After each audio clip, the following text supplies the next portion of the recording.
Bismillahirrahmanirrahim. Assalamualaikum warahmatullahi wabarakatuh. Alhamdulillah wassalatu wassalamu ala Rasulillah wa ala alihi wa sahbihi wa mawalah wa la hawla wa la quwwata illa billahi wa ba'du. Alhamdulillah, segala puja dan puji hanya milik Allah subhanahu wa ta'ala. Salat dan juga salam kita hadiahkan kepada Rasul kita Nabi besar Muhammad sallallahu alaihi wa ala alihi wasallam. Ma'asyiral muslimin yang dimuliakan Allah subhanahu wa ta'ala, sebelum kita menjelaskan apa yang kita akan kaji di malam hari ini, maka kita doakan kepada saudara-saudara kita yang ada di Palestina, yang sekarang kondisi mereka memang sangat berhajat kepada doa-doa kita semuanya. Karena hampir setiap hari kita disuguhkan berita, mulai daripada anak-anak, wanita, orang sakit, bahkan orang yang tidak berdaya harus menjadi korban kebengisan Zionis Yahudi atas nama memerangi Hamas. Padahal itu sebuah kedustaan. Mereka tidak sedang memerangi Hamas, mereka sedang membantai kaum muslimin. Karena kenyataannya yang korban itu bukan Hamas, kebanyakan warga sipil. Tidak lain dan bukan karena kebencian mereka kepada kaum muslimin.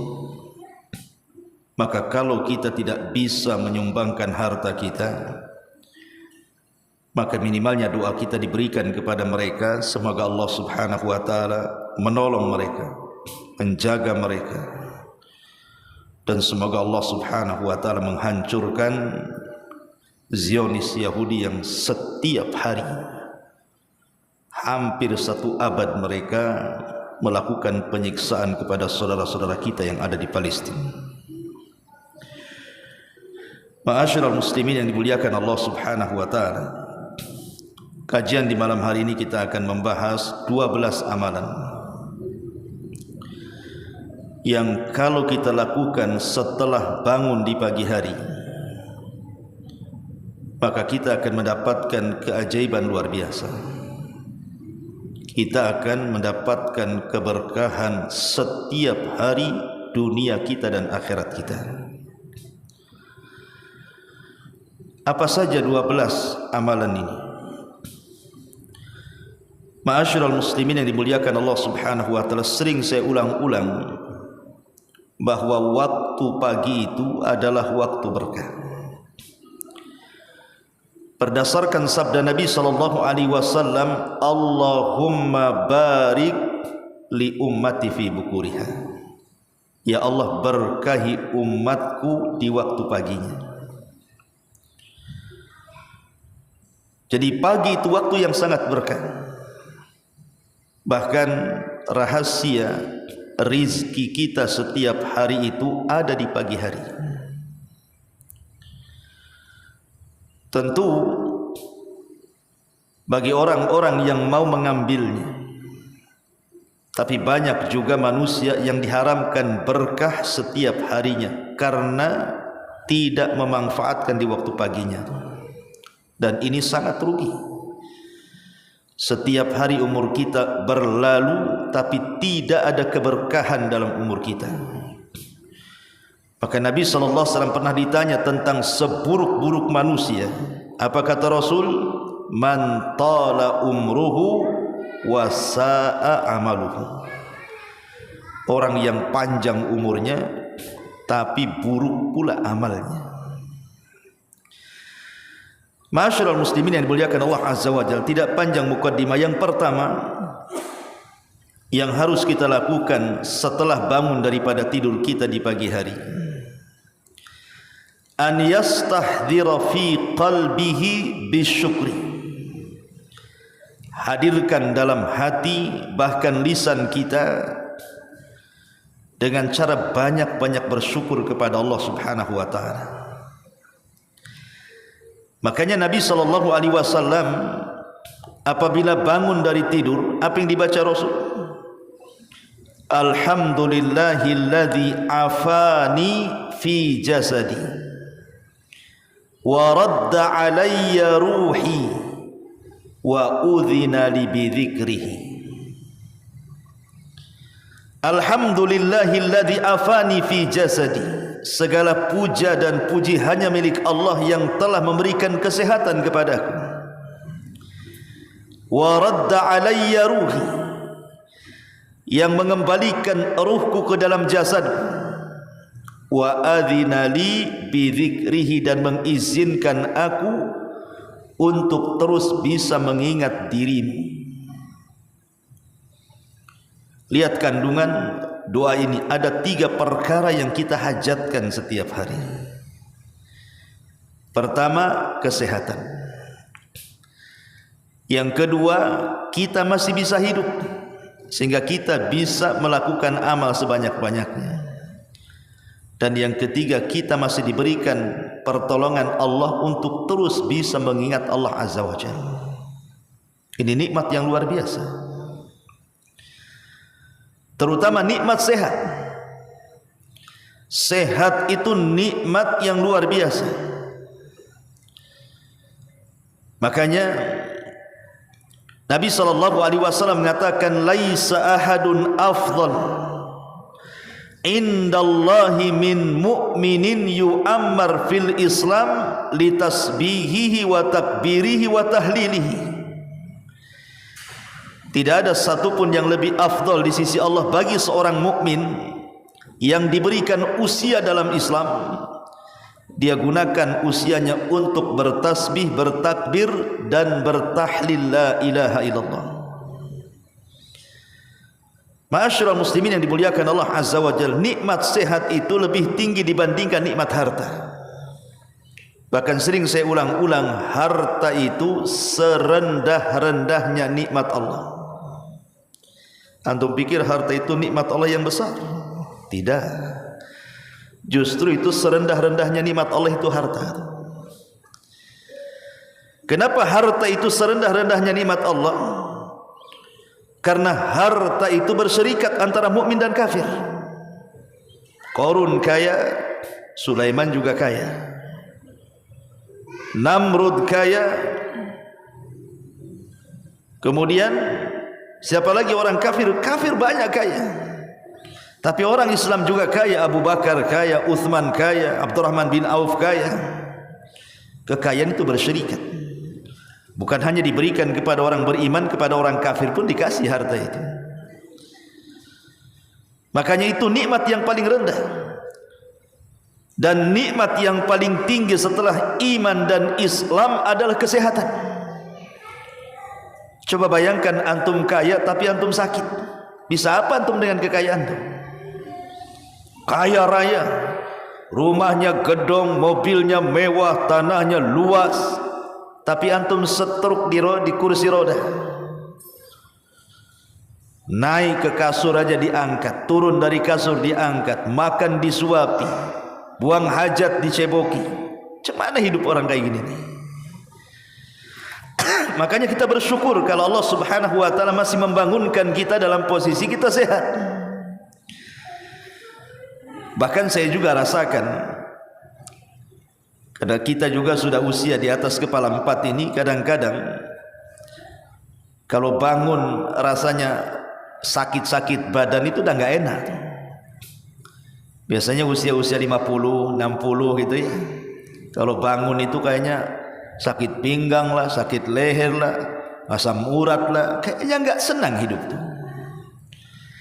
Tapi kalau kita bangun itu rasanya itu sehat, nggak ada yang sakit, itu senang sekali. Padahal nggak minum jamu tuh. Sekarang ini kalau ingin sehat badannya tergantung obat tuh. Malamnya minum jamu baru paginya sehat dia bugar. Kalau lupa minum jamu sakit semua tuh satu badan. Nikmatnya kan hilang tuh. Makanya kesehatan itu nikmat terbesar, disyukuri. Karena dengan sehat antum bisa ngaji ke sini. Kalau antum sakit di rumah mana bisa melangkahkan kaki ke sini. Maka ini nikmat Allah yang besar yang harus kita syukuri. Yang kedua, wa radda alayya ruhi. Allah masih berkenan kita hidup. Betapa banyak orang yang kemudian tidur enggak bangun lagi. Banyak. Tapi ketika Allah Subhanahu wa taala masih memberikan ruh kepada kita, kita masih diizinkan hidup. Artinya kalau kita memang banyak maksiat, masih adalah kesempatan tobat. Kalau kita memang ahli ibadah, kita bisa menambah pahala. Ma'asyiral muslimin yang dimuliakan Allah Azza wa Jalla, wa adzina li bi dzikri, dan Allah masih merestuiku untuk berzikir kepada Allah Subhanahu wa taala. Alhamdulillah. Ada saudara-saudara kita yang belum diberikan hidayah. Salat aja tidak mau, apalagi ke masjid. Baca Quran saja ogah, apalagi kemudian disuruh ibadah yang lebih besar daripada baca Quran. Tapi kalau kita masih diberikan oleh Allah, bisa solat, bisa baca Quran, bisa doa, bersyukur kita kepada Allah Azza wa Jalla, berarti kita sesuai dengan tujuan penciptaan kita sendiri. Wa ma khalaqtul jinna wal insa illa liya'budun. Tidaklah aku ciptakan jin dan manusia, kata Allah, kecuali untuk beribadah kepada Allah Azza wa Jalla. Ini yang pertama. Yang kedua, hendaklah an yukthira atau an yakthural istighfar. Bangun tidur perbanyak istighfar. Wa yujaddid at-taubah min jami'iz dzunub, dan berusaha untuk bertobat kepada Allah Subhanahu wa taala. Jadi ketika kita bangun tidur, ucapkan astagfirullah, zikir lisan kita. Kemudian berusaha dalam satu hari yang akan dilalui itu kita tidak terjerumus kepada dosa. Makanya ada seorang ulama salaf namanya Hatim al-Asam. Hatim al-Asam ditanya oleh seseorang, "Ya Imam, ma tashtahi? Apa yang kau kehendaki, apa yang kau sukai satu hari ini untukku?" Maka kata Al-Hatim Al-Asam, dia mengatakan, "Ashtahi afiyata yaumin ila lailah." Saya hanya ingin supaya satu hari ini dari mulai bangun tidur sampai nanti malam aku baik-baik saja. Kemudian orang ini mengatakan, alaisatil ayyam kulluha afiyah. Bukankah semua hari itu baik? Maka kata Al-Hatim Al-Asam mengatakan, ya, tetapi kata beliau, inna afiyata yaumi alla a'sillaha fihi. Tapi bagiku, kata Al-Hatim Al-Asam, satu hari dianggap baik dari pagi sampai malam itu kalau aku tidak bermaksiat kepada Allah. Kalau aku tidak bermaksiat kepada Allah, maka aku katakan hari ini baik bagiku. Tapi kalau aku bermaksiat berarti ini buruk kepadaku. Ma'asyiral muslimin yang dimuliakan Allah Azza wa Jalla. Sehingga yang kedua, kalau bangun dari tidur, beristighfar kepada Allah Azza wa Jalla. Dan istighfar sendiri, kata Abdullah ibn Abbas radhiyallahu anhuma, Rasulullah SAW mengatakan apa? Man lazimal istighfar ja'alallahu min kulli dhiqin makhraja wa min kulli hammin faraja wa razaqahu Allahu min haitsu la yahtasib. Siapa yang lisannya setiap pagi itu mengucapkan astagfirullah, astagfirullah, astagfirullah terus begitu sampai terbit matahari, maka Allah Subhanahu wa taala akan berikan hadiah. Setiap kesempitannya Allah berikan kelapangan. Setiap kesedihannya Allah berikan kebahagiaan, dan dia akan diberikan rizki dalam satu hari itu dari arah yang tidak disangka-sangka. Coba lihat bagaimana istighfar ini rahasia rizki manusia. Sampai ada seorang syekh itu bercerita, dia punya murid. Muridnya ini cerdas dan hafal Quran. Bahkan setiap hari dia membaca Quran itu minimalnya 5 juz dia hafal. Dia murojaah itu setiap hari. Ya. Tapi Allah Subhanahu wa taala takdirkan memang dia orang fakir. Orang miskin, tidak berada kedua orang tuanya itu. Selesai kemudian dia belajar dari markas syekh ini. Kemudian tidak pernah berjumpa lagi. Bertahun-tahun, 5 atau 6 tahun enggak pernah berjumpa dengan syekh ini. Tiba-tiba kemudian dia datang membawa mobil yang sangat mewah. Saya ngira mungkin dia pinjam ataupun mungkin sewa kan ya, showroom gitu ya. Jadi kaget dia, bagaimana kehidupannya setelah beberapa tahun drastis menjadi orang kaya dan diluaskan rezekinya. Jadi syekh ini bertanya kuncinya apa gitu ya. Bagaimana bisa Allah Subhanahu wa taala membukakan rezekimu sebanyak ini? Maka dia mengatakan di hadapan syekh itu, ya syekh, aku setiap pagi minimalnya 3 juz ku baca Quran, dan aku setiap pagi minimalnya aku membaca 10.000 istighfar. 10.000 istighfar sampai sariawan nanti. Astagfirullah. Gimana ngitungnya ada 10.000 itu? Ya.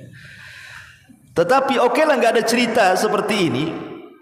Dengan hadis ini saja kita yakin bahwa orang yang beristighfar itu warazaqahullahu min haitsu la yahtasib, kan gitu.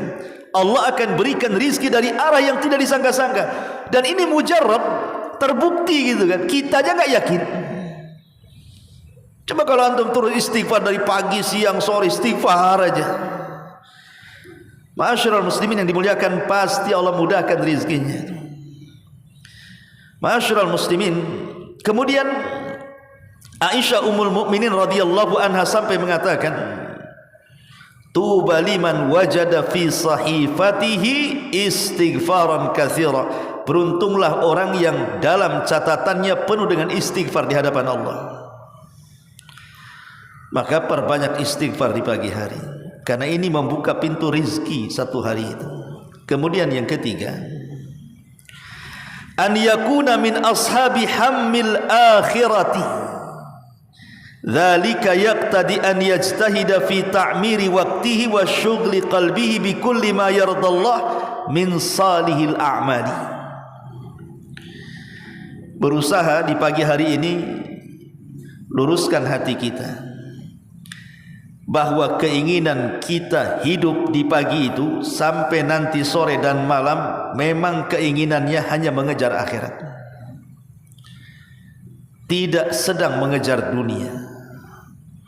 Ustaz, kan kita harus kerja juga cari dunia. Iya, tetap cari dunia, tetapi niatkan cari dunia itu untuk cari pahala, karena Anda sedang menghidupi keluarga.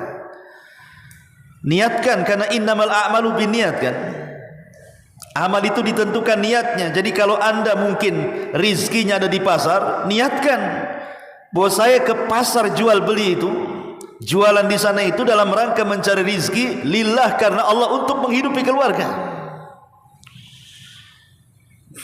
Jadi diniatkan semuanya karena Allah Subhanahu wa taala, karena ingin mengejar akhirat. Mau Anda kerja di kantor, mau Anda kerja di pemerintahan, mau Anda kerja di mana saja, mau kerja keras, mau kerja halus, mau kerja besar, mau kerja kecil, terserah. Tapi niatkan kerja itu karena Allah, untuk menghidupi keluarga.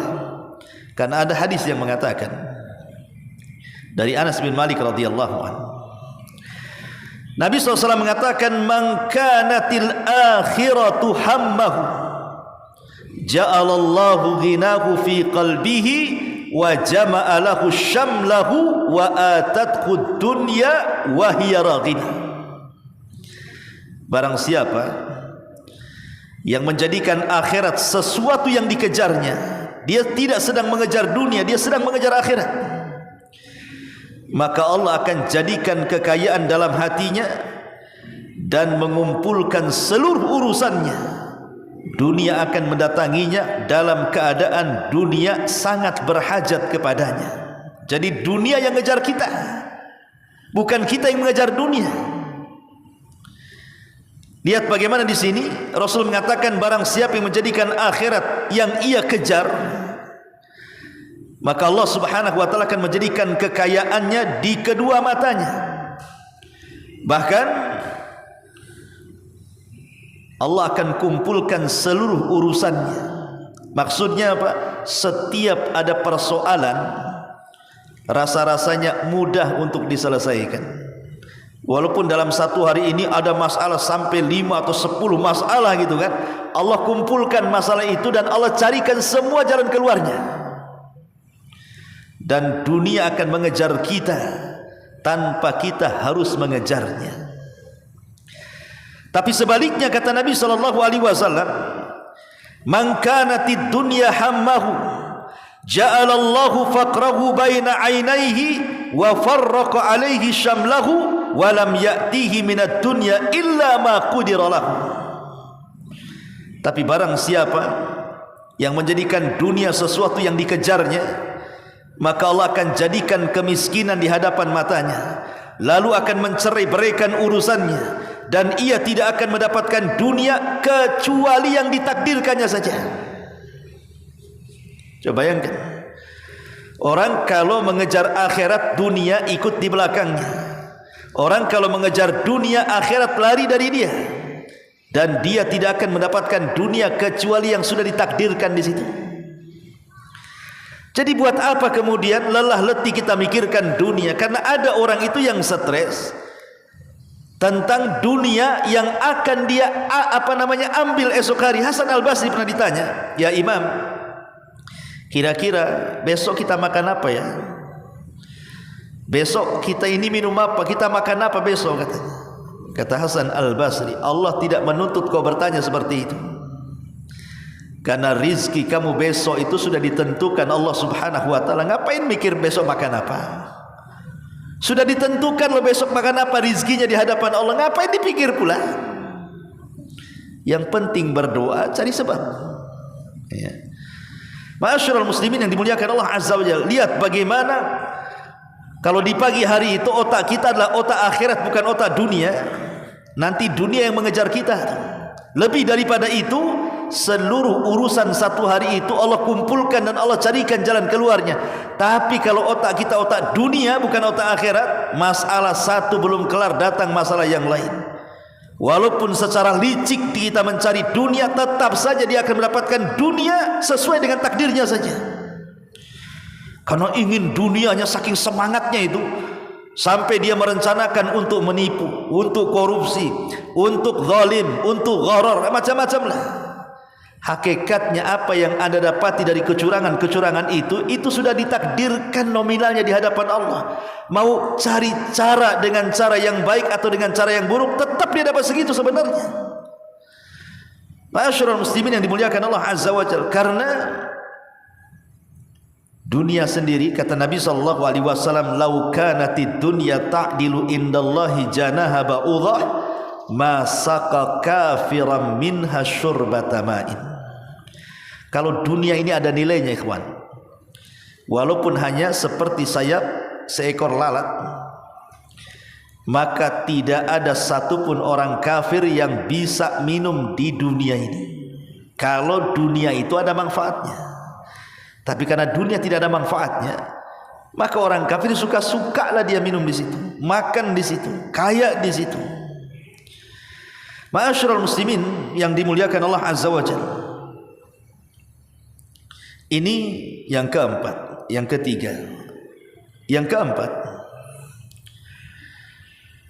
an ya'zima ala kafi syarrihi anin nas wa yutahhira qalbahu minal ghilli li ayyi minal muslimin. Di pagi hari kita berazam, berniat untuk tidak berbuat keburukan kepada orang lain. Kemudian berusaha untuk membersihkan hati dari hasad, dari dengki, dari dendam dan penyakit-penyakit hati yang berkaitan dengan orang lain. Berusaha untuk menjadi orang yang memaafkan. Di zaman Rasul, ikhwan, Nabi SAW pernah duduk seperti ini bersama para sahabat di Masjid Nabawi. Tiba-tiba kata Nabi SAW, sebentar lagi tuh dari pintu sebelah sana tuh ada seorang laki-laki dan dia termasuk penghuni surga. Selang beberapa waktu keluar orang, rambutnya penuh dengan air, kayaknya habis wudu begitu, sandalnya dijinjing pula. Orang itu tidak dikenal para sahabat. Besoknya Rasulullah SAW mengucapkan kalimat itu lagi yang keluar sampai 3 kali. Ada sahabat namanya Abdullah ibn Amr ibn As radhiyallahu anhu, pencatat hadis. Dia dikenal orangnya ahli ibadah. Abdullah ibn Amr ibn As ini kan selain dari pencatat hadis, satu-satunya pencatat hadis Rasul, terbanyak hadis yang dicatat tuh Abdullah bin Amr bin As. Tapi kalau yang dihafal Abu Hurairah. Abdullah ibn Amr ibn As ini, dia dulu sebelum dilarang oleh Rasul membaca Quran minimalnya 3 hari sekali, tiap hari dihatamkan Quran tuh. Tapi Rasul larang. Akhirnya kemudian Rasul mengizinkan setiap 10 hari sekali atau minimalnya 3 hari sekali. Kemudian dia tidak pernah meninggalkan qiyamul lail dan tidak pernah meninggalkan puasa. Masya Allah. Jadi ketika kemudian ada laki-laki yang dikatakan termasuk penduduk sorga, Abdullah ibn Amr bin As ini cemburu. Jangan-jangan dia punya amalan yang aku tidak punya. Jadi dia pura-pura bertamu. Apa sih amalan itu? Kenapa Rasul mengatakan dia termasuk ahli surga? Hebat kali. Akhirnya dia pura-pura ada masalah dengan keluarganya, bertamu kepada rumah laki-laki itu selama 3 hari. Kemudian dia perhatikan terus. Kalau malam dia intip apalah ibadah dia, kalau siang dia intip apa ibadah dia. Pokoknya matanya tidak pernah lepas untuk memperhatikan laki-laki. Rupanya biasa-biasa saja amalan badannya. Solat sunnahnya ya biasa, baca Qur'annya biasa, puasanya ya biasa, zikirnya yang biasa. Bahkan boleh jadi Abdullah ibn Amr lebih hebat ibadahnya dibandingkan dia. Kecewalah Abdullah ibn Amr ibn As ini. Rupanya enggak ada amalan yang khusus yang ia lakukan yang akan dia tiru, maksudnya gitu. Jadi sebelum dia pergi, karena tidak ada yang bisa diambil pelajaran dari orang itu, Abdullah ibn Amr bin As pun kemudian setelah 3 hari pamit balik. Kemudian sebelum pulang dia mengatakan terus terang kepada orang itu, sebenarnya saya datang kepadamu itu bukan karena ada masalah dengan keluarga, tidak. Cuman karena aku berpegang dengan hadis Nabi. Nabi mengatakan engkau termasuk ahli surga, tapi tidak ada amalan yang menonjol dari engkau. Apa sih yang kau amalkan sebenarnya? Maka laki-laki ini, tidak, aku tidak banyak mengamalkan, biasa-biasa saja katanya. Akhirnya kemudian laki-laki ini mengatakan, oh barangkali karena setiap malam sebelum aku tidur, aku keluarkan seluruh penyakit hatiku, ku maafkan semua orang yang pernah menzalimiku katanya. Kemudian aku tidur. Jadi tidurnya plong. Sebab kalau seandainya antum tidur dalam kondisi kemudian hati tidak tenang, hati lagi dendam, hati lagi dengki, itu nanti ke bawah mimpi itu. Sudah ketika tidak tidur tidak tenang, ketika tidur diganggu pula dengan mimpi itu. Karena mimpi itu kan ada 3 macam. Ada mimpi baik datang dari Allah, boleh diceritakan. Ada mimpi buruk dari setan, jangan diceritakan. Ada mimpi karena banyak pikiran, banyak hutang, sampai ke bawah mimpi. Ini ntar lagi mau ditagih nih, sembunyi dia, sampai ketiduran. Rupanya yang nagih masuk dalam mimpinya. Bangun dia. Ya. Kadang-kadang ada orang ke bawah mimpi karena banyak pikiran kan. La ma'asyiral muslimin yang dimuliakan Allah Azza wa Jalla. Makanya kalau bisa lakukan satu ibadah, ibadah itu Masya Allah, kata para ulama, tidak ada ibadah yang lebih afdal dibandingkan jabrul khawatir. Tidak ada ibadah yang paling afdal di hadapan Allah melebihi jabrul khawatir. Apa sih jabrul khawatir ini? Jabru itu artinya menembel, khawatir itu hati, perasaan. Jadi menembel perasaan orang supaya orang senang dengan kita. Jadi yang tadinya sedih ketemu kita senang, yang tadinya galau ketemu kita senang, yang tadinya banyak masalah ketemu kita, ya penting ketemu kita hilang sebentar lah. Pas hilang kita datang lagi. Tapi minimalnya itu kita nyenengin orang begitu. Nyenengin orang kan macam-macam. Mungkin dengan cara ngasih nasihat supaya dia tenang, atau mungkin dengan cara tersenyum, atau mungkin dengan cara sedekah, atau mungkin dengan cara menghibur, macam-macam lah. Yang penting orang itu senang. Itu namanya jabrul khawatir itu. Karena ada orang-orang itu yang memberikan kesulitan kepada orang tanpa melihat bahwa dia sendiri sebenarnya sudah sulit. Pamannya contohnya nih, kita ini sudah banyak masalah, mikir kerja, mikir anak, mikir istri, mikir macam-macam lah, mikir kredit, pokoknya macam-macam dipikir otak kita. Antum pula datang ke saya ngomong macam-macam. Anak aja udah pusing mikirin diri sendiri. Antum datang pula bawa masalah. Apa enggak double masalah saya? Kan gitu ya. Harusnya antum datang itu kasihlah kita ini senang hati, supaya minimalnya meringankan masalah saya. Bukan datang kemudian merecokin, akhirnya kuadrat masalah saya. Nah, itu namanya tidak jabrul khawatir. Rasul ditanya, amalan yang paling dicintai Allah itu apa wahai Rasul? Maka Rasul mengatakan, sururun tudkhiluhu ala qalbil muslim. Kesenangan yang antum masukkan ke hati seorang muslim, itulah disebut jabrul khawatir namanya. Lah kalau bisa seperti itu, ya. Ma'asyiral muslimin yang dimuliakan Allah Azza wa Jalla. Keberapa ini? 1, 2, 3, 4, 5, 6. Yang keenam, an yastahdhira qaula Rasulillah sallallahu alaihi wasallam. Coba renungkan di pagi hari itu, kalau antum bangun, renungkan satu hadis Nabi. Kata Nabi sallallahu alaihi wasallam, "Idza asbaha ibnu Adam, fa innal a'dha kulluha tukaffiru lisan.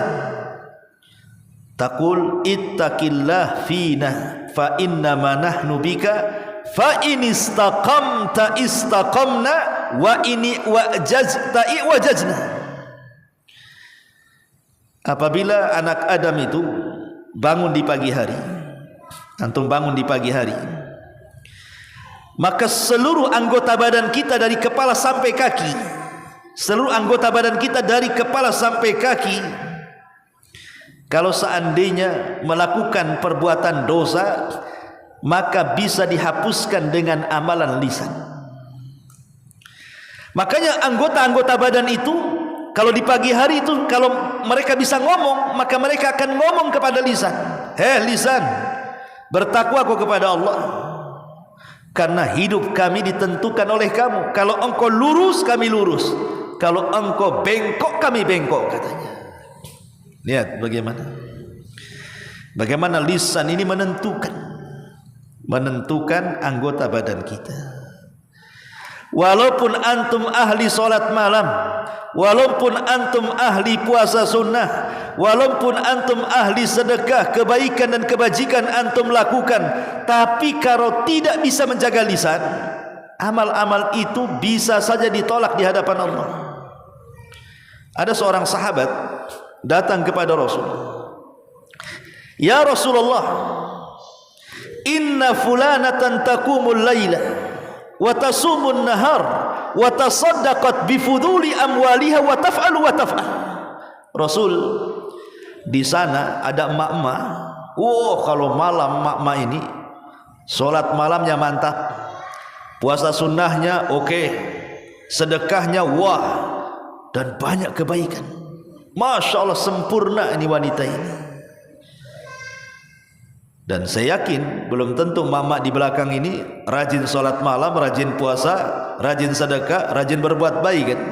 Tapi mak-mak yang satu ini di zaman Nabi ini sempurna, Solat malamnya wow luar biasa. Puasa sunnahnya iya. Sedekahnya oke. Berbuat baiknya tidak pernah tinggal. Penyakitnya satu. Walakin tu'dhi jiranaha bilisaniha. Tapi Rasul, si ibu itu kalau ngomong itu sangat menyakitkan tetangganya. Apa kata Nabi SAW? La khaira fiha.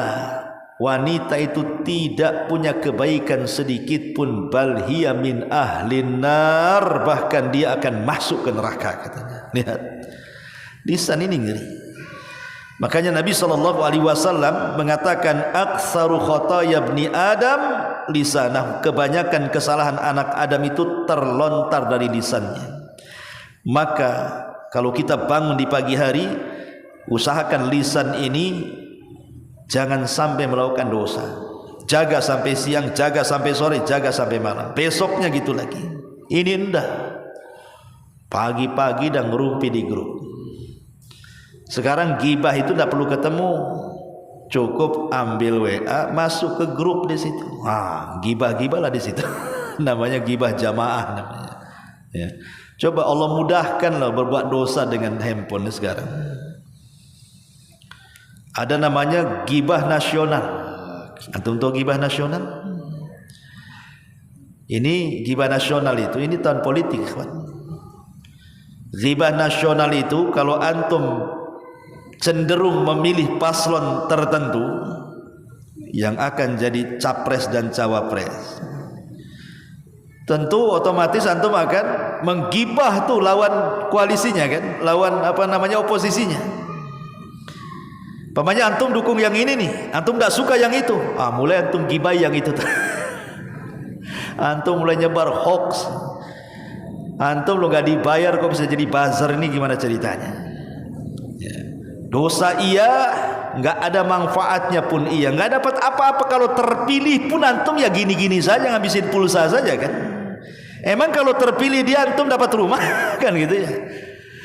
Masyaallah muslimin yang dimuliakan, yang ada ngabisin HP lah, ngabisin pulsa. Itu namanya gibah nasional tuh.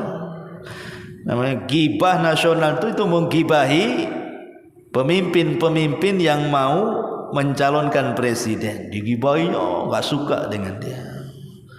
Hati-hati nih. Itu nasional, ada lagi internasional. Macam-macam pula gibah itu ya. Masyaallah muslimin yang dimuliakan Allah Azza wa Jalla. Ini yang nomor 6. Yang nomor 7. Ayyam kutha fi musallahu ba'da salati subhi yadhkurullaha hatta tatlu asy-syams. Thumma yusalli rak'ataini wa ayyam kutha kadzalika ba'da salatil asri fa innahu min asyrafi awqati dzikri. Kalau bisa selepas bangun kemudian salat subuh tinggallah di masjid. Habis salat subuh tinggal di masjid. Kalau perempuannya di rumah gitu. Habis salat subuh jangan tidur ya, duduk aja di tempat salatnya. Berzikir kepada Allah sampai terbit matahari. Kemudian lakukan 2 rakaat salat. Kata Nabi dalam hadis yang dikeluarkan Imam Tirmidzi, man shallal ghadata fi jama'atin thumma qa'ada yadhkurullaha hatta tatlu asy-syamsu thumma shalla rak'ataini kanat lahu ka ajri hajjati wa umrati tammah kata Rasul. Barang siapa yang salat subuh berjamaah, bagi laki-laki tentunya ya, kemudian duduk berzikir kepada Allah, menunggu sampai matahari terbit, kemudian salat syuruk 2 rakaat, maka sama dengan haji dan umrah secara sempurna, 3 kali Rasul mengatakan seperti itu. Antum kalau nyalingi duit, jangankan untuk haji lah, untuk umrah saja butuh berapa tahun antum tuh. Apalagi kalau yang dimasukkan ke celengan itu kembalian. Uang 1.500, kapan umrohnya? Kecuali kalau sekali nabung 300, 400 cepet tuh umrohnya. Kalau 1.000 perak antum hari-hari, anak antum yang umroh, antum yang mati duluan. Enggak umroh kan. Tapi kalau memang kita ini tidak ditakdirkan lah untuk umroh atau haji, tidak apa-apa. Ada solusinya, kita dapat pahala haji dan umroh dengan cara seperti itu. Bahkan para ulama itu tidak suka kalau habis terbit fajar sampai terbit matahari itu bicara yang enggak-enggak. Perhatikan nih, saya bacakan beberapa perkataan ulama salaf. Dari Atha ibn Abi Rabah, dia mengatakan kharaja Ibnu Mas'ud radhiyallahu anhu. Satu hari Abdullah ibn Mas'ud keluar ala qaumin yatahaddatsuna ba'da raq'atay al-fajri, kepada kaum yang ngobrol setelah salat fajar. Fanahahum anil hadis, maka dia pun mencegah mereka untuk tidak ngobrol. Kemudian Abdullah bin Mas'ud mengatakan, innama ji'tum lis-salati imma an tusallu wa imma an taskutu, katanya. Kalian datang loh ke masjid ini untuk salat. Ya, kalian mau salat atau diam? Ma'asyiral muslimin, bahkan dikatakan oleh Abu Ubaidah Al-Imam Auza'i rahimahullahu taala, kana salaf idza sada al-fajr ka'annama ru'usihim at-tayr muqbilina ala anfusihim hatta law anna hamiman li ahadihim ghaba anhu hinan thumma qadama maltafata ilaihi fala yazaluna kadzalik hatta yakuna qariban min tulu'i syamsi. Lihat, ini ulama salaf nih, kata Imam Auza'i. Dulu orang salaf dulu ya, orang dulu, apabila terbit fajar, maka kepala mereka seperti ada burung, khusyuk berzikir kepada Allah. Sampai kalau seandainya ada teman akrab lah yang enggak pernah ketemu, dia ingin menemui kita tuh, maka mereka tidak akan menengok sedikit pun kepada temannya sampai betul-betul terbit matahari, baru disamperi kawannya. Kan mantap tuh. Kalau orang gitu dibilang sombong, antum tuh sombong kali itu katanya. Kan itu gak ditengokin aku di situ katanya.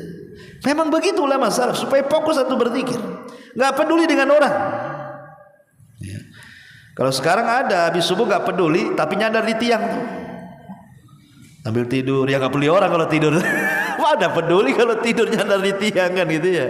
Itu bukan begitu maksudnya, karena khusyuknya berzikir dia gak peduli orang.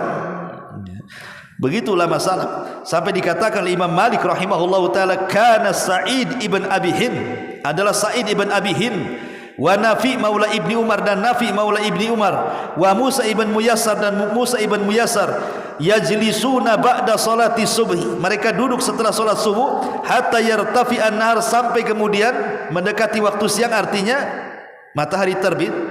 Thumma yatafarraqun ma yukallimu ba'dhum ba'd, kemudian mereka berpisah, mereka tidak ada yang bicara satu dengan yang lainnya. Itulah masalah. Ya, luar biasa. Jadi waktunya dari terbit fajar sampai terbit matahari saja. Kalau terbit matahari nggak apa-apa. Kebiasaan antum beli gorengan, beli ngobrol, ya kan udah terbit matahari kan itu ya. Ini belum terbit matahari sibuk gitu ya. Beli gorengan Ustaz. Kacau antum. Ma'asyiral muslimin yang dimuliakan Allah Azza wa Jalla. Taib. Kemudian yang selanjutnya, an yajtahida fil jam'i fi yaumin wahid baina saumi tatawu'in wa iyadati maridin wa tashyi'i janazatin wa it'ami miskin. Kalau bisa di pagi hari itu kita bangun dari tidur sudah berazam ini melakukan 4 perkara. Pertama, puasa kalau memang bertepatan dengan Kamis atau Senin gitu ya. Kemudian yang kedua, mengunjungi orang sakit. Siapa ini warga sini yang sakit? Nggak ada di warga sini, warga sebelah siapa yang sakit? Nggak ada juga yang sakit di warga, datang antum ke rumah sakit Awal Rasul, banyak orang sakit itu. Ya, itu bukan kerabat saya, nggak apa-apa. Emangnya kenapa? Yang penting kan muslim. Datangnya ke rumah sakit. Kemudian yang ketiga, berusaha untuk mengikuti jenazah kalau ada orang mati. Ustaz, di sini nggak ada orang mati. Lihat perumahan sebelah, ada nggak orang mati? Nggak ada Ustaz, tunggu aja lah antum di kuburan Tamiang itu. Nanti ada pagi sampai sore gitu ya kan. Dan jangan doakan pula, ya Allah mudah-mudahan cepat mati lah orang itu. Nggak begitu juga. Kemudian yang keempat, memberi makan fakir miskin. Kata Nabi SAW, siapa yang terkumpul dalam satu hari ini, dia puasa, dia kunjungi orang sakit, dia ngikuti jenazah, dia memberi makan fakir miskin, maka dipastikan dia masuk surga. Abu Hurairah radhiyallahu anhu menceritakan, Nabi SAW pernah bertanya kepada para sahabat, siapa yang hari ini puasa? Tidak ada yang berdiri kecuali Abu Bakar. Kata Rasul, siapa yang mengunjungi orang sakit? Tidak ada yang berdiri kecuali Abu Bakar. Siapa yang mengikuti jenazah hari ini? Tidak ada yang berdiri kecuali Abu Bakar. Siapa yang ngasih makan fakir miskin? Tidak ada yang berdiri kecuali Abu Bakar. Apa kata Nabi SAW? Majtama'na fimri'in illa dakhalal jannah. Kalau terkumpul 4 perkara itu, dipastikan masuk surga, kata Rasul. Ini juga kalau di pagi hari sudah terpikir itu, ini amalan. Oke lah, antum tidak bisa melakukan amalan, ya amalan yang lain kan banyak. Pokoknya dalam satu hari itu kalau bisa antum bisa banyak, sebanyak-banyaknya mengumpulkan amal, gitu maksudnya. Ada azam, ada niat untuk itu. Kemudian juga yang selanjutnya, an yastahdhira qaula Rasulullah sallallahu alaihi wasallam. Coba renungkan di pagi hari itu sabda Nabi. Apa bunyinya? Man asbaha minkum aminan fi sirbihi, mu'afan fi jasadihi, indahu qutu yaumihi, faka'annama hizat lahu dunya. Barang siapa di pagi hari kita bangun nih, kita bangun di pagi hari, hati kita merasa aman, hati kita tidak sedih, hati kita tidak bingung, hati kita tidak stres, tidak kepikiran ini itu, pokoknya plong, betul-betul plong. Antum bisa rasakan kan ketika antum ada masalah dengan ketika antum tidak ada masalah. Kalau tidak ada masalah itu rasanya pokoknya luas sekali.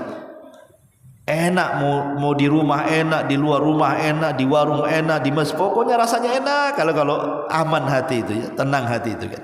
Coba kalau rungsap hatinya, di rumah enggak tenang, di warung makan enggak selera makan, di masjid juga enggak tenang orang kalau hatinya enggak aman itu. Ya. Kata Nabi SAW, kalau seandainya di pagi hari Allah tenangkanlah hati kita itu, Allah berikan keamanan dari rasa takut, rasa stres, rasa sedih itu. Kemudian mu'afan fi jasadi, sehat badannya, enggak ada pegal-pegal, enggak ada sakit-sakit, enggak ada minum-minum jamu, sehat betul. Indahu qutu yaumihi, satu hari itu adalah yang kita makan. Maka kata Nabi SAW, faka'annama hizat lahu dunya. Orang kalau memiliki 3 perkara seolah-olah dunia di genggaman antum, ya kawan. Apa sih yang antum cari di dunia ini? Ketenangan hati kan, kemudian kesehatan badan, kemudian ada makanan yang kita bisa makan, ada uang yang kita bisa jalan ke sana kemari kan? Itu saja. Makanya kata Al-Imam Al-Munawi rahimahullahu ta'ala, dia mengatakan, man jama'allahu lahu baina afiyati badanihi wa amni qalbihi haitsu tawajjah wa kafafi 'aishihi bi quti yaumihi wa salamati alihi faqad jama'allahu lahu jami'an ni'ami. Apa kata beliau? Imam Munawi mengatakan, siapa yang Allah kumpulkan kepada kita ini, pertama sehat badan kita, yang kedua tenang hati kita, yang ketiga ada yang kita makan hari itu, yang keempat keluarga selamat. Kata beliau, Allah sudah memberikan semua nikmat kepada kamu. Apa yang kita cari kecuali itu kan? Ya. Ma'asyiral muslimin yang dimuliakan Allah Azza wa Jalla, ini juga yang keberapa ini? Ke-8. Ya? 9. Yang ke-10, an yubadira bi kitabati wasiyatihi bi syai'in min mali. Jadi di pagi-pagi itu kalau antum hendak safar, umpamanya safar jauh lah, mau haji, mau umroh, atau mau safar pulang kampung, mau apalah kan itu ya, kalau bisa berwasiat, wasiat kepada keluarga yang ditinggalkannya. Kalau memang punya harta ya wasiat dengan harta. Kalau memang dia tidak punya harta ya wasiat dengan takwa. Tolong ya selama abi pergi jaga solat, awas kamu jaga solat nak, kan itu ya. Ya, jadi kasih wasiat takwa. Ingat perkataan siapa? Perkataan yang pernah saya jelaskan, siapa namanya? Sulaiman, Muqatil ibn Sulaiman. Muqatil ibn Sulaiman. Dia diundang oleh Khalifah Abu Ja'far Al-Mansur kan. Kemudian kata Abu Ja'far Al-Mansur, dia mengatakan apa? Wahai imam, berikan wasiat kepada aku, katanya. Kata Abu Ja'far, kata Muqatil ibn Sulaiman, yang aku lihat apa yang aku dengar, yang kau lihatlah dari aku, katanya. Maka kemudian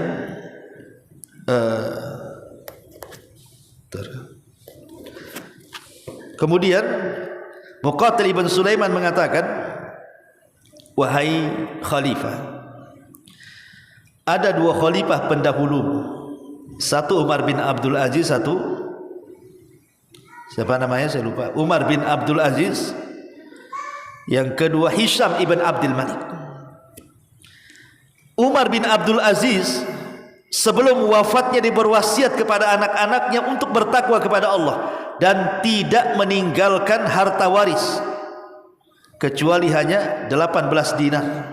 Itu pun dipotong untuk kafan, dipotong untuk penguburan, sisanya 9 dinar. 9 dinar itulah dibagi-bagi ke 11 anak-anaknya sebagai warisnya.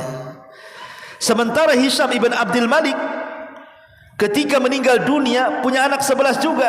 Setiap anaknya diberikan wasiat dan mendapatkan harta waris 1 juta dinar. Satu anak 1 juta dinar. 11 anak ya hitung saja.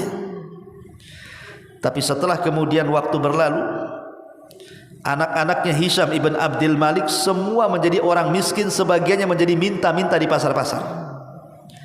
Padahal mereka anak khalifah.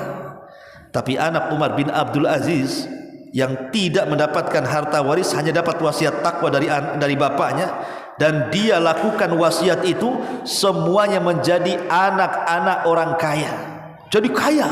Bahkan satu orang itu bisa menyumbang 100 ekor kuda untuk berjihad di jalan Allah Subhanahu wa taala. Jadi wasiat takwa lah sebelum pergi, kasih kumpulkan. Ya. Kemudian juga an yastahdhira anna hadzal yaum qad yakunu akhiru ahdihi ma Allah. Hadirkan di pagi hari ini seolah-olah hari itu dari pagi sampai sore, bahkan sampai malam lagi, itu hari terakhir kita hidup di dunia.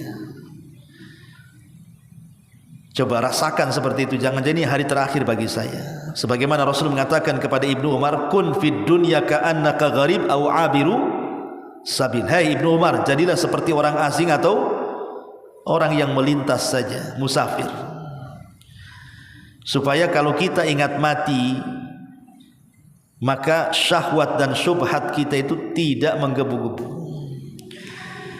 Kemudian juga yang selanjutnya, la tansa bi dzikri shabah. Jangan lupa zikir shabah. Namanya ada zikir pagi, zikir petang kan itu. Jangan lupa zikir pagi itu luar biasa. Karena bisa menghilangkan keburukan orang yang berbuat buruk kepada kita, bisa menghilangkan kedengkian orang yang dengki kepada kita, bisa menghilangkan hasad orang yang hasad kepada kita, bisa menghilangkan sihir orang yang menyihir kepada kita, dan begitu seterusnya.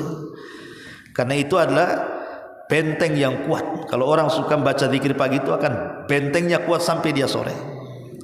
Dan yang terakhir, la tansa bi salatid duha. Jangan lupa salat duha.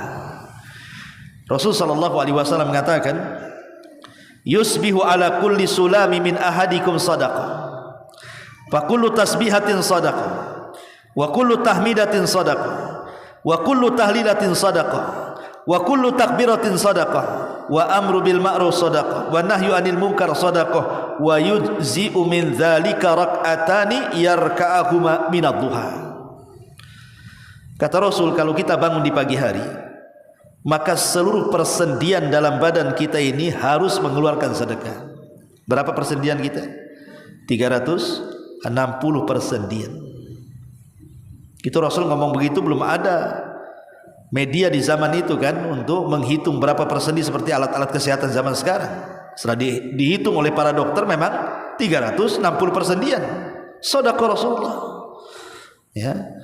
Maka kewajiban kita di pagi hari, maka setiap persendian itu harus melalui sedekah sebenarnya, dengan cara tasbih, tahmid, tahlil, takbir, mengajak manusia kepada kebaikan, mencegah manusia dari kemungkaran. Tapi antum tidak perlu melakukan semua itu. Cukup dengan 2 rakaat duha itu sudah mewakili semuanya. Artinya, dan solat duha ini solatul awabin, solatnya orang-orang yang tobat. Bayangkan waktu duha ini orang lagi sibuk-sibuknya kerja, ikhwan, nggak kepikiran mau solat. Yang kepikiran itu ya kerja kan gitu. Tiba-tiba antum keluar dari kesibukan manusia mengejar dunia, antum pula solat duha. Apa enggak orang yang memang betul-betul tobat orang kayak gitu? Maka ini disebut solatul awabin, solatnya orang-orang yang berserah diri kepada Allah Azza wa Jalla. Dan dia pembuka rizki, ya, pembuka rizki yang Allah Subhanahu wa taala berikan kepada kita. Wallahu alam. Inilah 12 atau 13 yang harus kita lakukan di pagi hari. Kalau kita melakukan perkara-perkara ini, insyaallah ikhwan, satu hari itu kita akan diberkahi dunia kita dan akhirat kita. Subhanakallah bihamdika asyhadu an la ilaha illa anta astaghfiruka wa atubu ilaik. Allahu ta'ala a'lam. Assalamualaikum warahmatullahi wabarakatuh.